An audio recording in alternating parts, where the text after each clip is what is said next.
Il était une fois un territoire au cœur de la Normandie, dans le bocage orné. Vous savez, le trou du cul du monde, comme certains disent. Étudions cet endroit de plus près. Bienvenue à Briouze. 1500 habitants, plus du triple de vaches. C'est dire l'importance de cette activité. Nous nous sommes donc posé la question, mais en quoi cet élevage bovin est-il une richesse pour notre territoire ? Pour répondre à cette épineuse question, nous sommes partis à la rencontre de 3 acteurs locaux. Jacques Fortis, maire de Briouze, François Foucault et Charles de Paris, éleveurs AOP. Bonjour, je m'appelle Jacques Fortis, je suis maire de Briouze depuis 2020. Alors, l'élevage bovin, c'est bien sûr une très très grande richesse. On a 13 agriculteurs encore sur la commune de Briouze. Ça nous permet aussi de garder nos paysages. L'élevage bovin, c'est aussi le bocage. C'est des parcelles un petit peu plus petites. C'est pas des grandes parcelles céréalières ou de maïs ou de choses comme ça. Il en faut bien sûr pour l'alimentation, mais on n'est pas obligé d'avoir des grandes surfaces. Et donc, c'est notre paysage est façonné depuis des centaines de siècles grâce à l'élevage bovin. Revenons à nos vaches. Allons de suite à la rencontre d'un éleveur en AOP. On a une exploitation de 155 hectares, donc en production laitière principalement. On a un quota de 810 000 litres de lait en AOP chez Gillot. Est-ce que le fait d'avoir une vache égérie au salon de l'agriculture a mis en valeur le territoire de Briouze?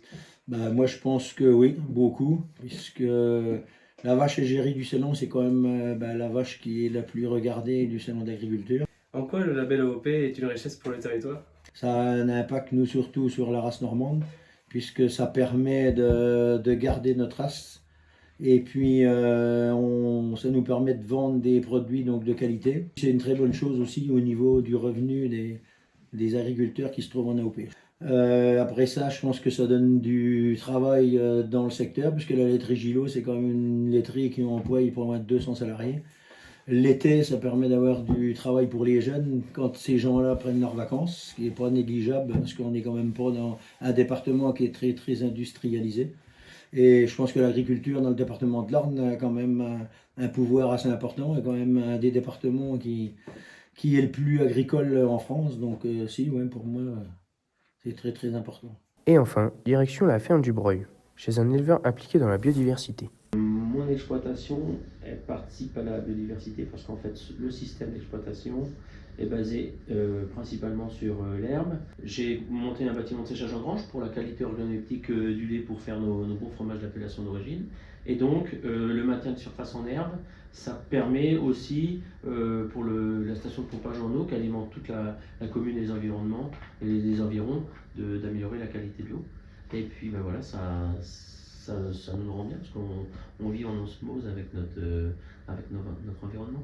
Après avoir sillonné les routes ornaises, nous sommes maintenant en mesure d'affirmer que l'élevage bovin est une véritable richesse. D'abord pour les emplois, le circuit court, la qualité des produits, la préservation de la biodiversité et des paysages dans le bocage.